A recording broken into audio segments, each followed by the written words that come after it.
Today would imply in this series, we bring together some of the most incredible change makers that we can find who are leading deep and lasting community-based work around the globe. Originally, the panel you're seeing today was going to be done at South by Southwest EDU in March. And reflecting back on that, how much the world has changed since we were supposed to be together in Austin a few months ago. We're in the middle of a pandemic, a recession, a discussion on climate change that we see with fires on our TV every night, and a national and much too delayed moment of social reckoning, all against the backdrop of a truly divisive national election. Today, we're going to jump headfirst into a discussion on equity. Yes, this is a huge topic, and we're not going to solve it in one discussion. And I'm confident that we've all spoken on or listened to lots of panels on this topic recently. But today, we're really going to seek to break some new ground and reflect together on a path forward. It's my hope that as friends and colleagues, we can share personal reflections that will drive professional actions and some lessons from our professional lives that will lead to personal actions. In these moments of uncertainty, it's natural for people to be asking when things will get back to normal. I've said this many times before, but we're not going back to normal. We can't go back to normal. Normal is largely what got us to this point in the first place. Rather, I know we're all committed to working towards a new normal that isn't afraid to address head-on the inequity that led us here. So with that, let's dig in. We've got a really phenomenal panel here today. They represent the very best in education, business, and the nonprofit sector. And just personally, they are good people who I have the distinct pleasure of calling friends. So today we're joined by Colette Pierce-Burnett, President and CEO of Houston-Tillotson University in Austin, Texas. Cordell Carter II, Executive Director of the Socrates Program, the Aspen Institute, and Sekou Collin, Managing Director and Head of Advancing Black Pathways at JP Morgan Chase. I want to thank you all for joining us today. How's everyone doing? I'm doing okay? Perfect. I want to start with definitions. I find that often we jump headfirst into some of these discussions. We don't really define the words or the topics, and it leaves some folks out of the dialogue. So I'd like to just start by going around and getting your definition of equity, not the textbook definition, but your definition of equity, and what you think of when people talk about applying an equity lens to the issues of the day. Does that work? Let's start with you, Madam President. How do you define equity? First of all, thank you, Michael, for allowing me to be here. Even though I can't see you guys here in Austin, we're going to claim it that we're going to be in Austin for the next South by Southwest panel. Absolutely. So that equity lens, to me, it means deliberative. There's a difference between equity and equality. We're all equal. We can all vote. We all have that right and that privilege. But equity means something very different. It's being deliberate, and it's using the hard words like racism, dismantling racism, white supremacy. It's using those hard words to really move us into equity and being intentional about it. And intentionality means a continuity, not just in a moment when everybody's excited about it, but to continue to move. That's the push for true equity. I appreciate that. Cordell, how do you define it? Thank you, Michael. It's been a pleasure to see all of you. It's a pleasure to see anyone, frankly. I'm missing human contact as a convener. This is a very challenging time for me.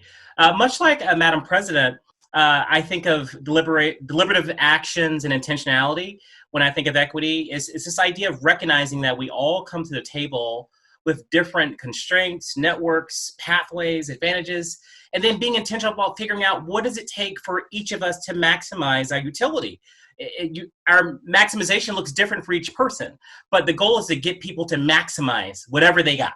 And you have to do that as an organization. That means you have to invest differently. You have to ask questions, and then you have to work with that person or work with those group of people to come to something that looks like a remedy for the issues that got you to that conversation. So it makes perfect sense. Sekou, how do you define it? One, I agree with my fellow distinguished panelists. So what I'll just add to briefly is, for me, equity is about fairness.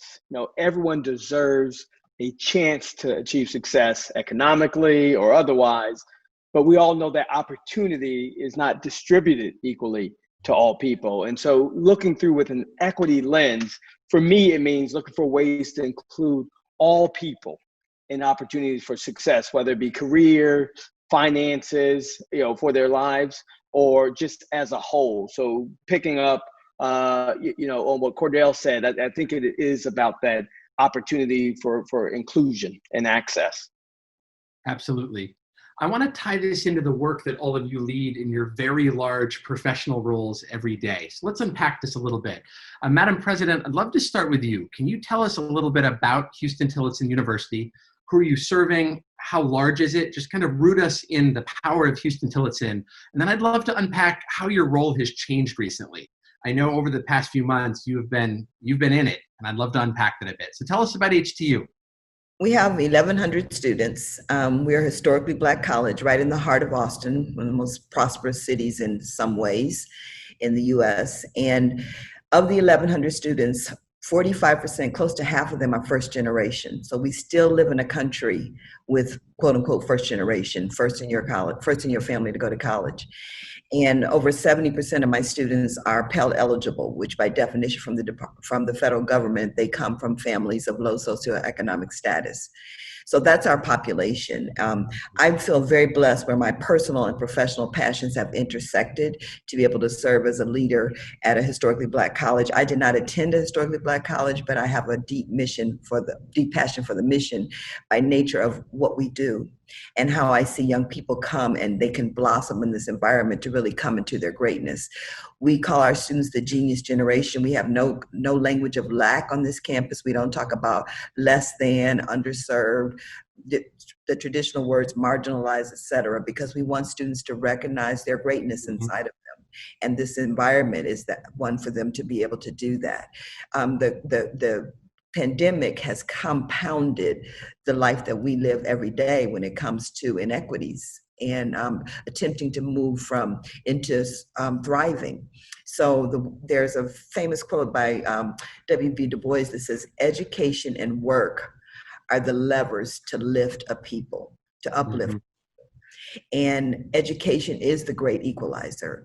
All of us on this panel, if we had stopped at high school, our lives would have taken a very different trajectory. Mm-hmm. And in all of those pillars of society, what we're seeing right now as a result of the pandemic is people that are most greatly impacted in a negative way are not in a situation where they have the kind of healthcare that they need, right, the kind of jobs that they need. Right. The level of access to economic development, economic prosperity, and that comes from uplifting a citizenry through education. So I'm very pleased to do this every day. It's hard, it's stressful, it's expensive, especially when you're serving people who are from a poor family. We break generations of poverty. And finally, I'll say that two of the hardest decisions that I've had to make, the first one was postponing commencement, because commencement is a rite of passage because we're graduating families, not individuals. Mm-hmm. So having to postpone that and take that from families was hard. The second hard decision was we opened our campus up, and this is in response to your how has my role changed. Yep. We opened the campus up for Austin's Black Lives Matter movement march. And we had over 20,000 people on this campus. It was really a moment in history in Austin. And that is the beacon of hope that the institution really represents, and staying grounded in the roots of who we are and staying proud and to continue to fight for that equity, because we were founded 10 years after Juneteenth. Right. So we're 145 years old, older than the University of Texas at Austin. Yep. So the grit and the resilience. Madam President, I'd love to come back to this a little bit more and just really unpack what it must be like to make some of those leadership decisions of canceling commencement. And then you guys have gone fully remote for the fall, correct? That's correct. We're fully online. Right, which given all of the data that you had access to, certainly seems like the prudent and responsible decision. But I'm sure that decision, combined with opening up your campus for a rally, combined with all the other things you have to decide in the moment, there are some conflicts in decision making at times. How do you prioritize those when you're faced with each individual and unique moment that comes before you? One thing that I've learned is I have to follow my moral compass, because when the decision to go fully online was a very complicated decision, as you could imagine, because we automatically lost over $1 million in revenue. For a small school like us, that's big, because we don't have the housing and the dining revenue. However, when we followed the science and we looked at the data and the statistics, I have a predominantly, my staff and my students and my faculty clearly are all mostly of color. And we live in a very metropolitan area. and the pandemic is bigger than we are, and there's an expense associated with not opening, having fully online, and there's an expense in the other way. But to protect my students and their families was utmost important. And we also had to figure out how to overcome the technology barrier, because we surveyed our students when we suddenly went online in the spring, which is a miracle in and of itself because we are not an online school, but we successfully lifted this institution within 2 weeks. So we surveyed the students, and the two biggest barriers to their success in online learning was technology and their mental well-being. So we've addressed both of those by providing every student with a tablet and internet access. And we've partnered with a corporate partner to be able to offer telecounseling for students who need it, or even yoga. We're doing all kind of innovative, creative things. So it's been a challenge. The technology barrier was really an eye-opener to me, because when we first decided to close, students were packing their things and going home back in the spring. In March, right around South by Southwest, which is when the pandemic became real for me, when that got canceled. But a student said to me, Dr. Burnett, I don't have internet access at home. And at that time I said, that's all right, you can go to McDonald's or Starbucks to get access. And little did I know that that was not going to be an option. Yep. So that technology barrier for people it's not a utility, and we take for granted that we all have access in our homes.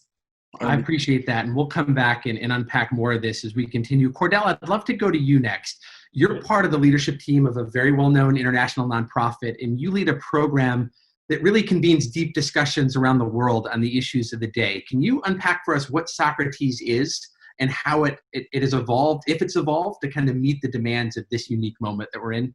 Sure thing. So the Aspen Institute was created in the late 1940s, simply around this idea that if we can't bring leaders together to find their common humanity, we will have a World War III sooner than we want to, right? And so we have to get leaders together. So for 45 years, they were bringing great leaders together. The problem that they started recognizing in the late 90s was that all these leaders looked the same. They were from the same networks. They had the same archetype professionally. And this thing called the internet was happening. And this thing called Silicon Valley was starting to prop up. And as Netscape, that first web browser, commercial web browser, was getting off the ground in 95, 96, some younger Aspenites that were closely connected to trustees said, listen, if you all don't change this institution and bring in younger people, more diverse leaders, you're going to disappear. And they heard the call. And in 1996, we created the Socrates program, which is a global education forum for emerging leaders, introduce them to values and ethics-based, expertly moderated Socratic dialogue. So instead of a philosopher standing with a group of middle-aged men in the forest talking about Antigone, we talk about net neutrality and the ethical dimensions of that. What are our roles as leaders? Yes, I may be a nonprofit. We may have a banker and we have a university president, but we all have a role to play.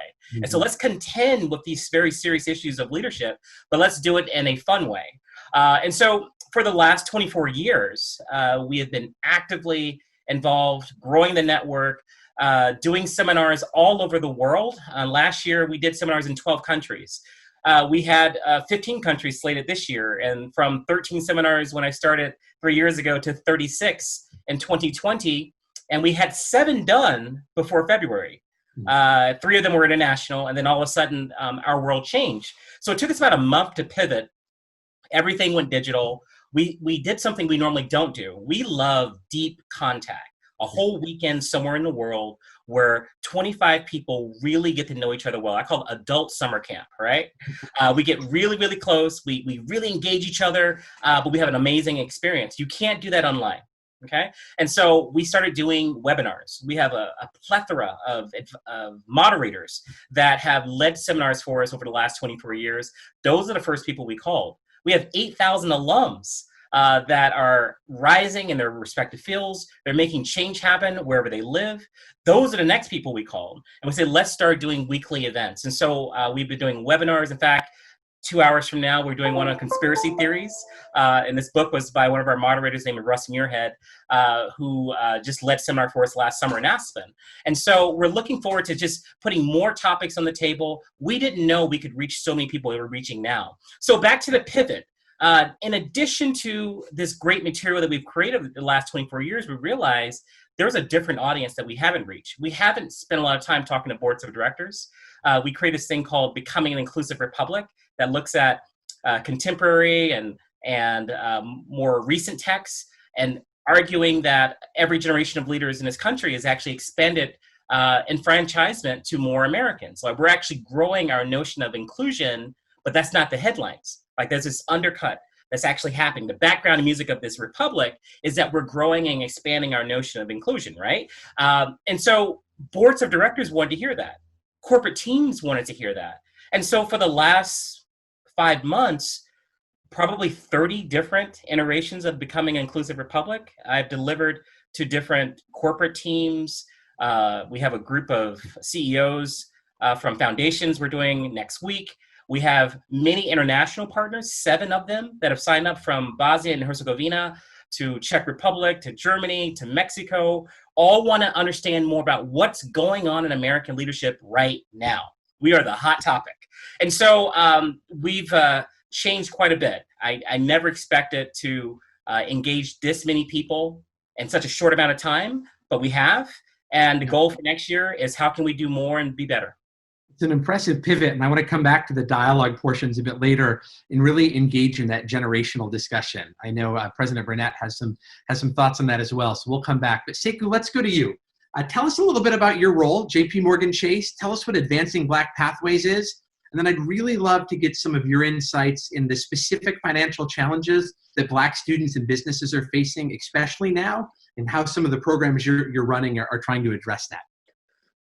Well, great. I'll pivot too, because I want to pick up on some of those other topics discussed. But we launched Advancing Black Pathways in 2019 to really focus on strengthening the economic foundation of the Black community. And we're doing that by leveraging both our business and philanthropic resources to invest or accelerate growth for African Americans across 3 areas: education, careers, and wealth creation. And obviously, we've had to pivot with COVID. And one of the things we did, and I appreciated Madam President's comments, is we also looked at the fact that commencement celebration for HBCU students is a coming of age thing. And so what we did was sponsor, working with UNCF and Thurgood Marshall, but the first ever virtual commencement to really acknowledge and highlight these students. And it was one of my proud moments of this year to get President Obama to speak, Senator Kamala Harris, Senator Tim Scott, a host of celebrities, arts, entertainers, Black executives, to really come together and recognize the tremendous achievement of these HBCU graduates. And her numbers as well, consistent with all HBCUs, and that is, 70% of all HBCU students are Pell Grant eligible. And so I'll talk about the financial piece and implications in a minute. But for us, that was just the moment, right? The movement for us was, we knew that students were having these difficulties. How could they access information, pursue jobs in a difficult market? So we launched a movement of a career readiness series in collaboration with LinkedIn. So we set 6 series just on LinkedIn, where we basically talked about reinventing your career in these transformative times. Financial health, how do you pursue jobs, where we are hiring right now. And on our Advancing Black Pathways website, we had you go in, look for jobs that are available for you today. We talked about careers as a financial analyst, even, because we need more financial analysts of color in our communities. And so financial advisor, rather. And so that was great. And I'll tell you, how you see timing is everything. We had set a small goal of 25,000 views for our LinkedIn Career Readiness series. We got 225,000 views, and it shows the hunger that people have to get access to this information. Another thing that we did that was timely was, as she indicated, not only with the students that are Pell Grant eligible for HBCUs, but in general, 45% of Black students come from poverty zip codes. So we knew that one of the key impacts or key things that that cause Black students to drop out or sometimes financial hardship. So we launched in February at our 1-year ABP anniversary, a financial hardship fund with the purpose of providing emergency grants. And we're working with Thurgood Marshall and UNCF to these to these students rather, to enable them to stay in school. But the grant isn't everything. We also wrap around jobs. We also wrap around a curriculum of financial health. And so in that COVID era, we helped 600 students just get home that didn't have the financial resources to get home. And then we also, in partnership, worked with another school to house another 600 students. Again, 1,200 students, a small number, but in the big scheme of things, that was very impactful for those particular students. So we've had to pivot to offer more content online, whether it's financial health, same thing, curriculum for students. And so we're doubling down on a lot of our efforts to truly support students. And the last thing I'll just say about businesses, we've lost at some estimates nearly 500,000 Black businesses already, which there were only 2.6 million to begin with. So we're doubling down on our efforts there as well. That's amazing, Sekou. Could you unpack for us a little bit about advancing Black pathways as a whole? Just set the stage for folks on what the initiative is. Yes. So advancing Black pathways as a whole, so what we're focused on is really, again, how do you create scalable solutions to address some of the persistent problems that have existed given structural inequities, racism, systemic racism. And so what we knew, though, is that as a bank and the largest bank in this country, we have a responsibility for the communities we serve. And we're well positioned to actually do some of the things that can help close the racial wealth gap. Now, one company alone cannot do it all, right? And so part of our intentionality was, how could we create a roadmap or playbook that could be used for not only just the Black community, but any underserved community, but also get other people to come along the journey. And the best example I'll give you of why we took that approach, we launched this Veterans Job Initiative with a couple of other companies 10 years ago.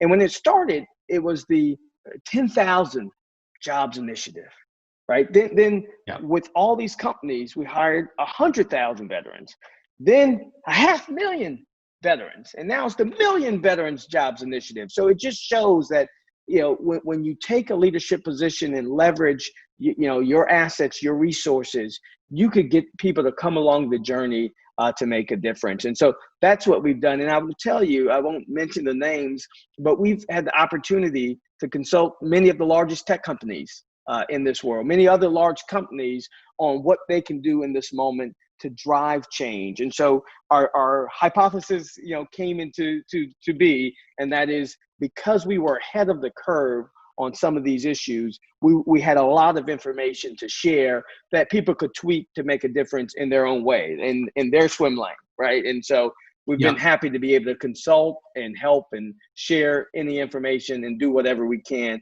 to help collectively move together and move forward in this country to close the racial wealth gap and begin to create a more inclusive economy and growth.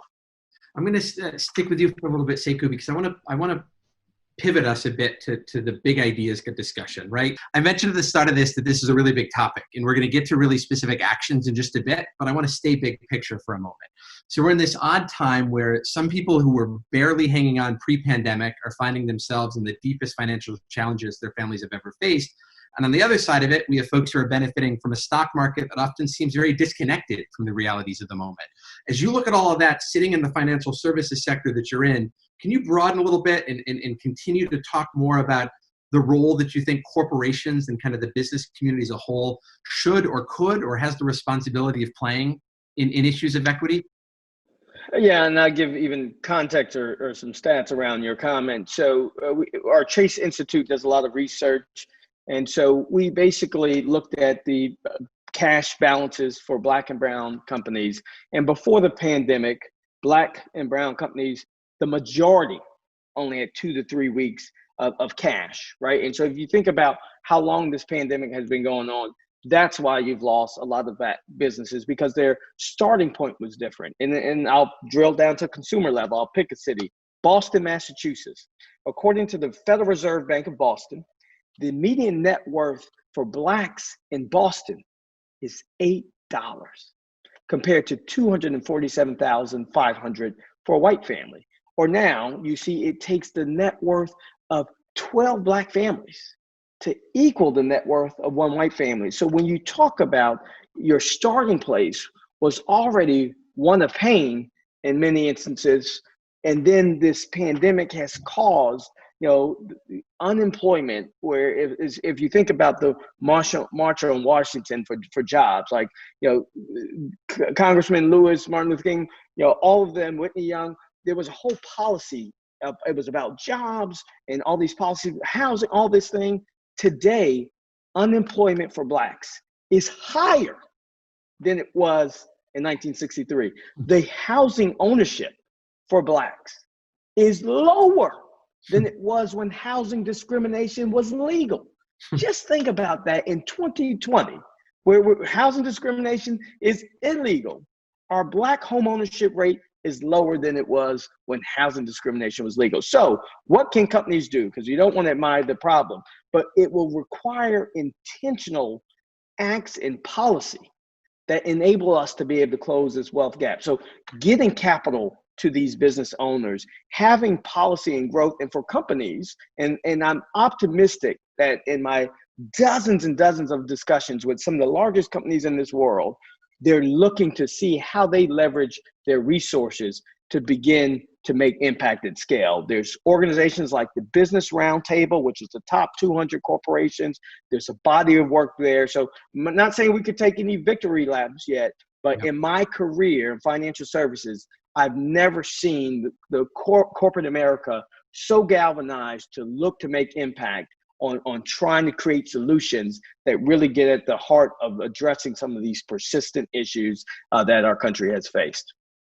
I appreciate that so much, Sekou. And those statistics, well, we don't want to admire the problem. They make it real. They help provide some data between kind of what we're talking about and the why now and why now so urgently. So thank you for sharing those. Cordell, I want to. And one quick thing. Let me Please just give one last statistic to, again, the urgency of the situation. Before COVID, Blacks were on the path to zero median net worth by 2053. So just think of what COVID then has done. And so we've made tremendous strides in educational attainment, et cetera. But it's clear that alone, you can't out-education some of these wide chasms and wide gaps. You can't out-earn some of these wide gaps. So you do need policy. You do need collaboration with nonprofits, incredible organizations like Aspen, government. Like, this is a journey that we're going to have to walk arm in arm together to truly make a difference. Absolutely. And thank you for saying that. I think we've got to kind of settle into this moment and not look to what can we do to just take enough of the discomfort away that we go back to what people were thinking about pre the last few months. We got to stay here and really wallow in solutions for a while. I want to build on that, Cordell. You work in the foundation space, right? You work in the nonprofit space. And like we've seen with personal economic wealth in the stock market, we're seeing a lot of the same thing in the nonprofit space. We're seeing nonprofits who have more demands for their service than ever, and their funding drying up. We also see foundations whose endowments are growing at a record pace because they're tied to some of the investments that are doing well. So how do you see the role of the sector that you're in confronting this? Well, like the elites in the private sector and the public sector, your biggest fish are going to survive. They're doing just fine. I happen to be one of those organizations that's doing just fine. We've adjusted our work, but the most important thing we can do is twofold as a sector. One, an organization like mine has to walk the talk. Okay, we have to interrogate our own practices. There's this old Southern saying that goes, "Sweep around your own back porch before you sweep someone else's." Okay, and so we've been talking about equity and fairness and diversity for multiple generations now. But how diverse are our boards? How diverse are our executive staffs? What about our hiring practices? Is it done by word of mouth? Is it done because you only go to one school, the one you attended? Or is it completely open? So we're going through that process now as a sector of really interrogating in a very rigorous way our own practices. And I think we should be quiet for a minute and do that. Secondly, the funders. Here, the market makers in the social sector are your largest funders. I would say JP Morgan Chase is one of them. The people that are actually pumping in resources so that you can execute on funding strategies. They can dictate to their grantees, listen, we need you to be equity-focused organizations. We've identified several groups that can help you do that. We will fund it, but you got to do this if you want to continue receiving funding from us. Some of our larger funders are going through those conversations right now. I'm a part of a few of those conversations, but they're just literally stopping whatever they're doing and saying, let's take a look and see how we're part of the problem. One great example I'll give you, because it just launched today, is representative democracy. The Democracy Fund, which is part of the Meteor Network, funds a lot of institutional strengthening mechanisms for Congress, for democracy at large. And we have a piece of our work called Emerging Governance Leaders, and we're focused on congressional staffers of color. When you're a young staffer on the Hill, you're not getting the type of opportunities that, say, a senior committee staffer would get, CODELs, professional development, a lot of free training you're getting and a great exposure. So we've created a mechanism so they can get these amazing weekend experiences that the Sekus and Dr. Burnett's of the world would get. They're getting it much earlier in their career, and this is great for their career. So there are several organizations that do this besides Aspen. We've all joined a coalition to focus on strengthening the pipeline, the diverse pipeline for the Hill. Why is that important? Because the people that are vetting judicial candidates, that are writing legislation, that are setting legislative calendars, need to reflect their communities that are going to be affected by it. Okay, there's a good reason a lot of policy doesn't make sense.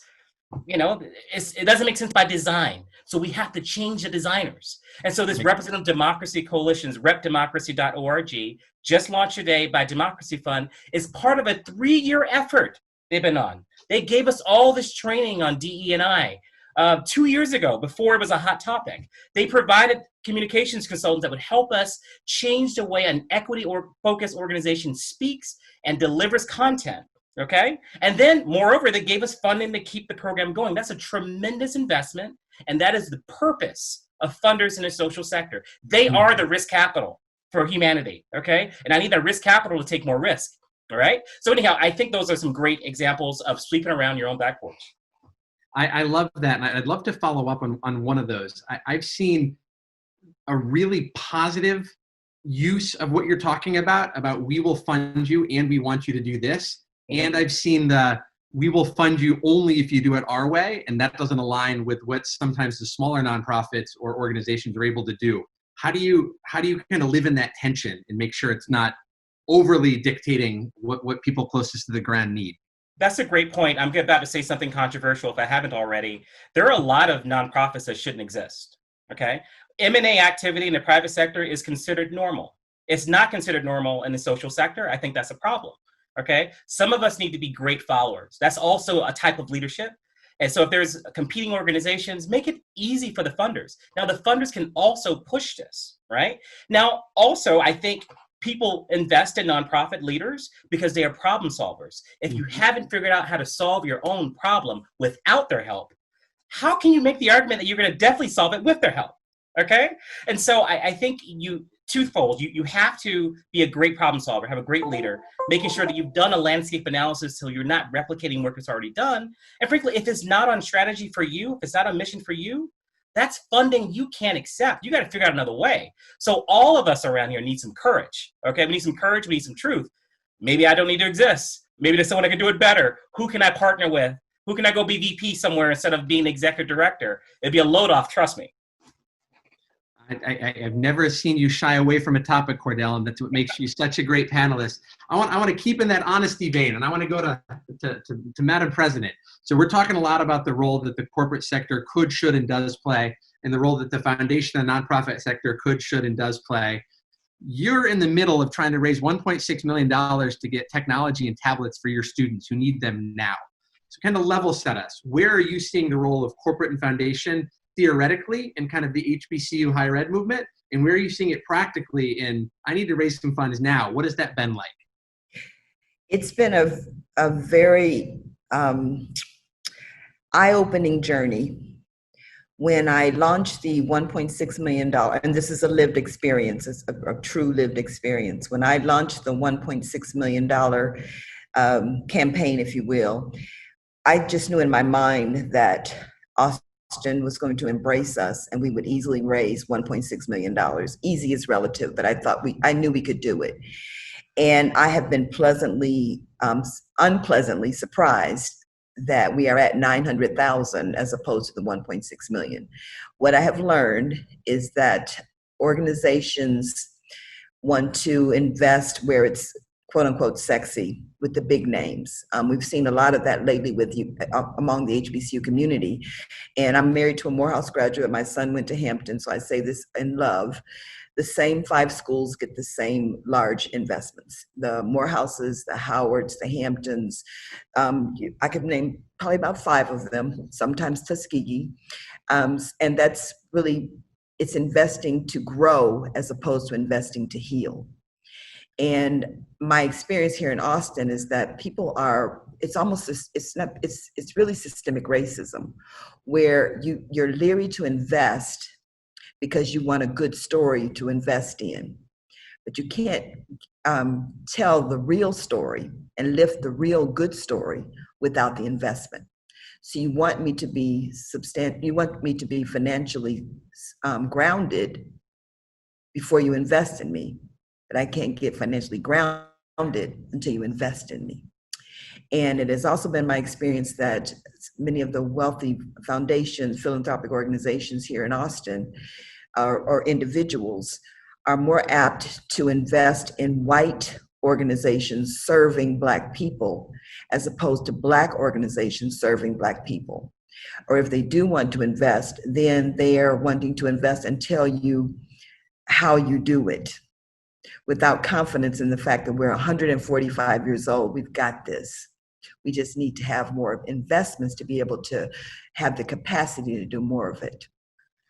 So, I want to really lift something that Cordell said earlier. I really liked his term that he used about background music.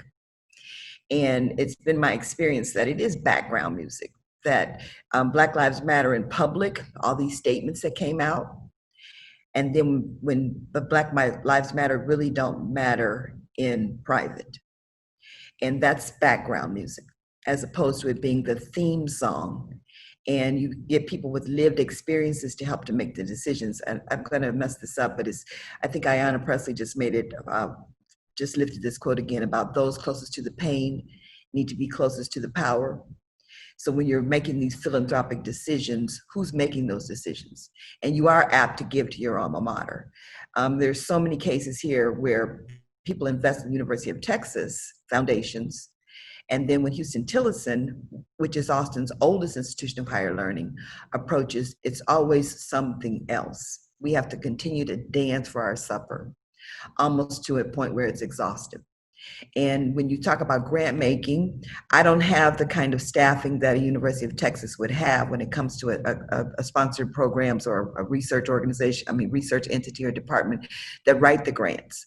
So then I'm very, very proud of Austin Community Foundation here in Austin, because they have been extremely intentional about looking at how they go about funding, and they have an equity metric in their funding to look at how many people of color do you have on your board. Who are you servicing? Which is back to what Cordell is saying. We have a lot of nonprofits doing a lot of the same thing. That repetitive mission, if you will. So, and I really admire the work that they've done in order to make it a more equitable process when you are awarding grants to institutions who are really doing the hard work and have been doing it for a long time with limited resources. And then the final thing I would say is helping to tell the real story. Historically Black colleges, generally, people tend to consistently want us to put us in a place of defending ourselves. And the mission is so invaluable. We built the middle class, and that work is not over. The data tells the story. And we have studied to exhaustion the situation that we find ourselves in. So it's not playing the violin, but sounding the trumpet. and helping to tell the narrative and to invest to heal as opposed to just investing to grow in your thought process of how you are investing money into different entities that are doing the hard work on a daily basis and with results, showing results. This is the real part of the discussion that I want us to stay in, because it's not the stuff that gets covered in a lot of these panels. It's not the stuff that gets talked about a lot, but it's the real stuff. And Madam President, the last thing I would ever try and do is put any words in your mouth, but I'm wondering if what I'm hearing a little bit is, when you were thinking that you would be able to go out and relatively easily raise this money, that was based at some level on the relationships that you've generated in Austin, the rooms you're invited into on Black History Day and month, the talks that you're giving. But then when the request goes in the other direction, it sounds like you're getting a lot more of, well, we can help you with capacity building, but we need your reporting structure to be this, as opposed to, we can help with your tangible need in the moment. Tell me if I'm paraphrasing any of that incorrectly. No, that's exactly right. I have a lot of passion around it, so I'm picking my words. I did not think that, and also I still need to raise money in Austin. So I relatively easy meant that there were about 4 or 5 companies, tech and foundations, that I thought if I could get each of them to lean into approximately 100,000, which is a drop in the bucket, then we would make tremendous progress. We've of the 900,000, the majority of that has been individual donations. So it's very interesting how we've gotten to the 900,000. So when we started approaching entities, and they will all remain nameless, one actually suggested that I repurpose some money that they gave us for another program for this cause. So that would hurt the other program. And then I read in the paper 2 weeks later that they've invested in University of Texas, or I'm saying University of Texas, but whoever, without question. Mm-hmm. So it has really been an eye-opening experience for me, how the responses that I've received. And it's not all, because we have some straight shooter partners that have been in this before Black Lives Matter, before civic unrest, before COVID-19, and they continue to step up to the plate. So I have really come to recognize true intentionality, and it's about the people that are in the decision-making positions and where their own heart is, because this is heart work.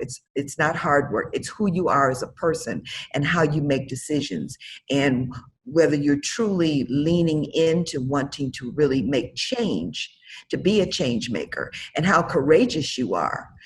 Because sometimes it's easier to retreat and say that, we can't do this for this reason, as opposed to being bold and courageous and step out there and take risks to say that this is what we stand for. As a philanthropic organization, we truly want to address the racial issues that we have here in our city or in our state or county or whatever it is.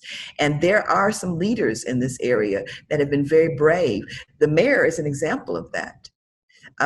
Back in 2019, he started a task force on institutional racism and was advised not to use the word racism because people would not feel comfortable in the conversations. And we have progressed forward. So Austin has started the challenge. And when people get discouraged and tired, that just spins my head around, because the civil rights movement, John Lewis is a classic example because he's top of mind for all of us now. That was not his first attempt at crossing that bridge. So when we get tired or frustrated and we want to step back, I think that's really cowardly of us. This is a constant movement. It's constant work. It's consistently being brave and courageous in your own sphere of influence.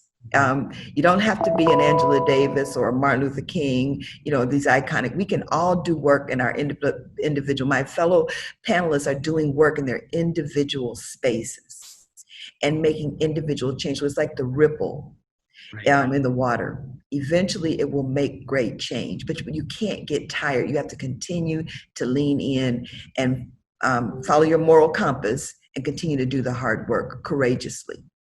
I so appreciate that. And I think sometimes we need to step back and have that, okay, we're going to keep moving forward type of dialogue. I actually want to spend most of the rest of our time together, because I know these panels go very quickly, on the role of dialogue. Cordell and the Socrates program recently coordinated a panel, which I sat on, about moving from the performative to the normative when it comes to equity and racial justice. The idea was, yes, your social media post about Black lives is welcome, but what do you do after that? So I was discussing this panel recently with President Burnett, and she reflected that between performing and norming, there's often a storming phase, and we're probably deep in the midst of the storming phase right now.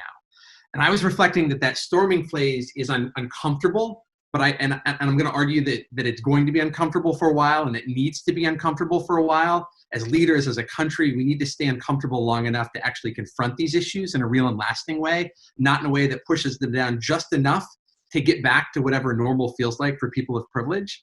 But especially that requires dialogue, and dialogue with people who aren't like you, people who don't agree with you, and that's hard, and that's really, really hard. Cordell, you operate in the arena of dialogue. That's the whole idea behind Socrates. So give us some practical advice. How do we get better at dialogue? How do we kind of square the accountability, understandable accountability demands of cancel culture with the need to actually build pathways for improvement and understanding? How do we get better at dialogue?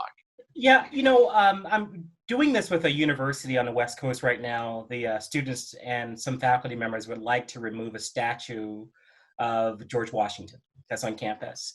And it's problematic because his name is in the university. And so, but it forced me to reflect on cancel culture, and also remember 21-year-old Cordell Carter, who thought everyone older than 21 was wrong. Okay. So some empathy with the mindset. I think, you greatly limit your options when the only option is to tear down, right? If that's your own solution. And I think part of the moral reckoning that we're experiencing right now is a great desire to have a process. They don't care what it is, as long as it's rigorous, as long as it's honest, to deal with the legacy of people we venerate. And the reason they have their stakeholders in that conversation is because we venerate via statues, via organizations that are publicly funded, okay?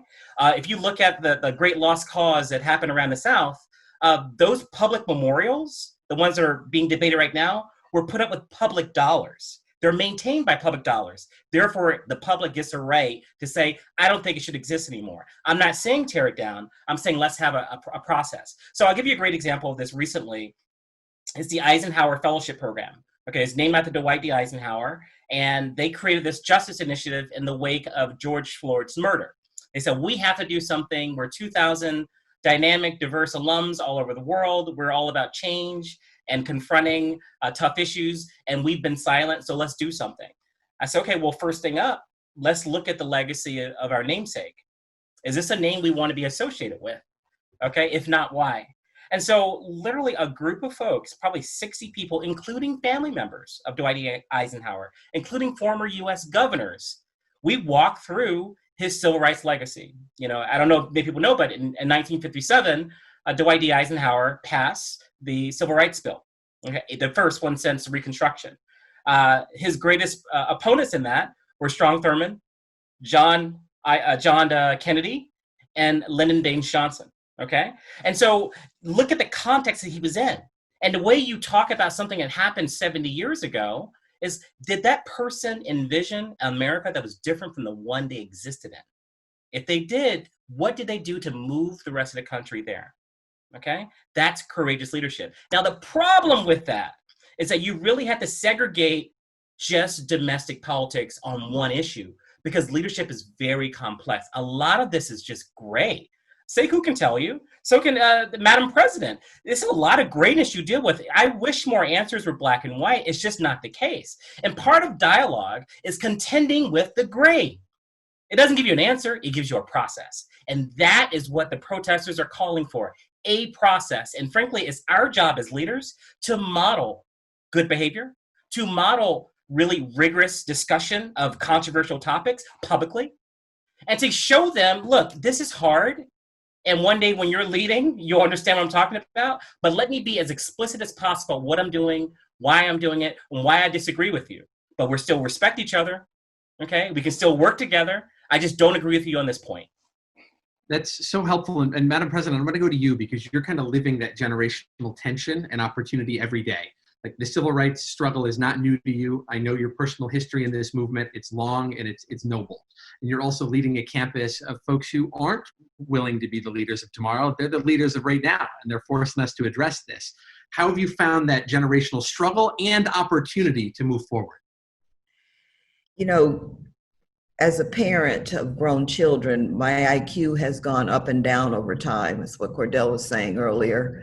You know, I had a very high IQ when they were little, then a zero IQ when they were in their teens up to their mid-20s, and now I have a high IQ again. So I'm dealing with the population daily that, you know, thinks that your IQ is really low and you don't have any lived experiences. However, I am encouraged by youth. On my own campus, my students resurrected the NAACP chapter. 69AA is the chapter name. The fact that I know it means how powerful they are on this campus. And they did that of their own energy, their own device, recognizing what the NAACP stands for. But really, generationally, there was at some point where many people didn't even know what the NAACP stands for. But there is a rising of an awareness and of the power in collaborations and in organizational movements. So I think we need the expertise of the more seasoned individuals when it comes to the movement, but I think we need the energy of the youth. And I think we've often poo-pooed away young people as though they don't know what they're talking about.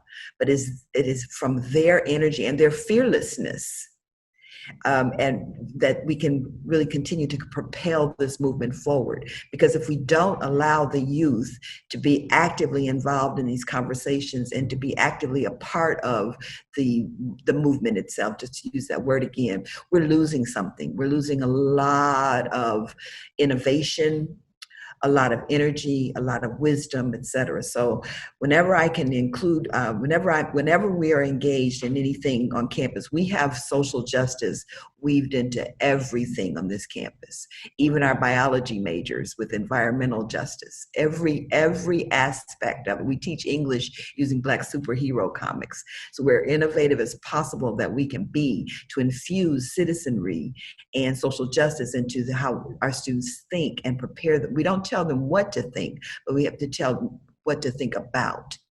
And we stifle that if we don't lift the energy of young people. So I don't think there is a movement without them, because if you look at the ages of the icons of the civil rights movement, they were young. Right. I mean, it's amazing. They were young people. Yep. So often, I think in our minds, we make them middle-aged to older, but they were not. And John Lewis tells the story about how, they had to counsel him before his speech. So that was the expertise of the more seasoned, if you will, and the energy of the young, making for a very powerful step forward for a group of people. And for those of you watching who've not had the chance to visit Huston-Tillotson University, it is a magical campus. It's not a big campus, and that's what makes it magical. It's right there. It is a phenomenal place. And Madam President, I crave the day when we can all be back in person having this level of dialogue on your campus with your students at the forefront, because that's the dimension that misses from all of this that we need to bring into it. So we'll do that. Sekou, I wanna wrap up this section with you. You sit in corporate America. You've got a big role. You also see lots in the community. You also manage a lot of people. So when we start talking about dialogue, in your experience, what tips do you have for how to approach topics like equity, not just when you're in a leadership role, but often when you're not, when you're just starting out, or when you're in a job where the power dynamics are making it harder to speak up? How do you find your space and your voice in those moments?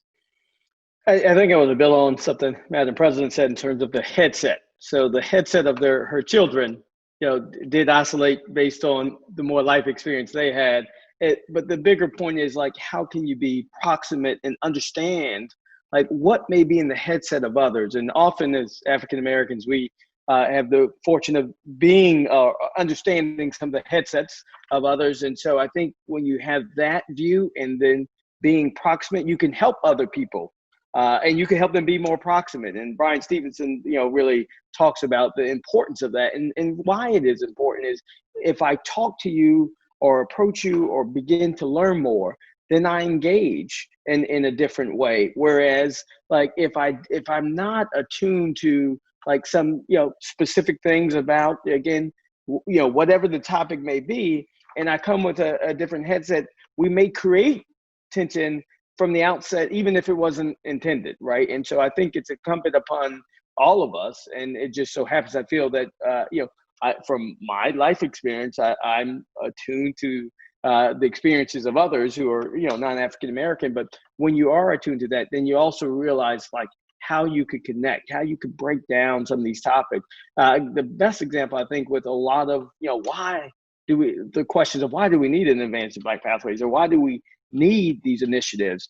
Well, people don't have the proximity, and they don't recognize the historical, the government policy that contributed to this, the corporate policy that contributed to this. So it was societal, right? And so when people are more proximate to, again, the causes versus looking at just the results of where we are today, then it makes it easier to understand and shift and change, that level of engagement. And so I think that's one of the big things that I'm optimistic about. Back to the youth, and I fully agree with her comments. As I'd love to see, how the youth are really leading in this moment and passionate, and that's going to cause corporations to change as well, because these Gen Z, they don't want to work for a company that doesn't care about environment, that doesn't think about climate change, that doesn't think about some of these social economic issues, right? And so for companies to stay viable, right, they're going to have to really have views on some of these, what have been issues or challenges that weren't historically addressed in a corporate sector. And so again, that I am upbeat and optimistic, but I think all of that connectivity comes with being more proximate, whether you talk about hiring, whether you talk about helping promote mentoring. It's if I understand and I take the time to engage with people outside of just my community, then I could look at talent differently and not have just my one lens of the checkbox where I want to replicate a mini me, right? So, and that's the last thing I'll quickly say. Our team for Advancing Black Pathways is diverse. It's Black, it's Asian, it's white, it's LGBTQ. Why? Because I wanted the best talent, and I also wanted to take advantage of different perspectives, right? And so the same way we thought about a program focused on the Black community in terms of getting the right talent in the seat is the same way we should think about inclusive growth and equity on any of these opportunities. That is such a great point. I got advice very early in my career that served me so well, and I try and pass along to the new folks I'm mentoring. And it's, hold strong to your passions, but find a risk sponsor inside the institution that's going to have your back. So speak your truth, find a risk sponsor that will have your back and also help you frame it in a way that the folks you need to convert are going to hear it in a way that get them there faster. So I think there's something in all of this, and none of it's about watering down your convictions. It's all about find a way to move them to most effective change inside organizations. We are sadly out of time. Each one of these questions could be another hour, and I know we'll come back to them. And Madam President, I committed to coming back and doing this on your campus when we get to the point where we can be in person. But we're all going to turn off our streams here in a little bit, and we're going to go back to an overloaded inbox and the family responsibilities that are living just off our screen at the moment, and life's going to take over. So as we go back into the life portion of our day, I'd love if each of you could send us off with a call to action. Give us something that we can take into our work as we move forward. Does that sound good? Sekou, let's start with you. What's the call to action as we get ready to leave and go on with our day? For me, the call to action is simple. Let's not miss this moment to make transformative change and move our society, our country, and world into a better place where there's greater growth, there's greater harmony, and that we're doing things to protect our environment. And it starts with one small step, the step we can take today. One person alone doesn't have to create the change in the world, but collectively with us marching forward, that's how the change will happen. I love that. Cordell, call to action, sir. Read more. There's so much to learn from world history, how great empires rose and fell. There are a lot of parallels to be made. Read American culture. The richness of America is its diversity. These lived experiences from people from all over the world. We fight against our biggest strength. It doesn't make sense. So read more, learn more, then talk to people around you about what you're seeing, what you're experiencing, what you've read. Engage in dialogue, and then start to model the world we want, one that's based on data, empathy, and justice. We can do this one book at a time. I love that. And if your reading is limited to what you're seeing on social media, if you agree with everything you're reading, you need to read some new stuff. Get a diversity of perspectives on what you're reading. A book with pages. Go ahead, Cordell. What'd you say? I said a book with pages. Book with pages, very specific. Madam President, the last word is yours. Send us off with your call to action. I was going to say, learn your history, learn the nation's history, learn world history from all kinds of lenses. We started off by talking about equity lens. So from all kinds of lenses, all kinds of aspects, and then form your own opinion. And most importantly, live in brave spaces. We talk a lot about safe spaces. No space is really safe. Live in brave spaces, spaces where you can challenge one another positively, where you can learn from one another. And I want to reemphasize to follow your moral compass and to open your heart up, because this is heart work. It's hard work, but it's heart work, and to not step back from it when it becomes uncomfortable. So that we always say, get comfortable being uncomfortable, but those words are very powerful because this is not easy, but it is doable. And if we don't see it in our lifetime, we're planting the seeds for, often we plant seeds for fruit from trees that we never see. But those seeds will blossom, those trees will grow, and they will grow fruit. And if our foremothers had stopped from being tired, we wouldn't be on this panel together right now, particularly for me as a Black woman, as a president of a university in Austin, Texas. So stay encouraged and stay in the big, good fight. Thank you so much to each of you for sharing so much of you with all of us. To everyone who's tuning in, thank you for spending the hour. I know it's a busy time, so making this a priority means so much to all of us. We'll be back with another Link Changemakers series in the near future. Our next topic is on healthcare, and we've assembled some of the best healthcare leaders from across our country. And I'm raising that here because the discussion we just had has to be part of the healthcare discussion moving forward, and we'll make sure that that's weaved in. Thank you all. Have a good rest of your day.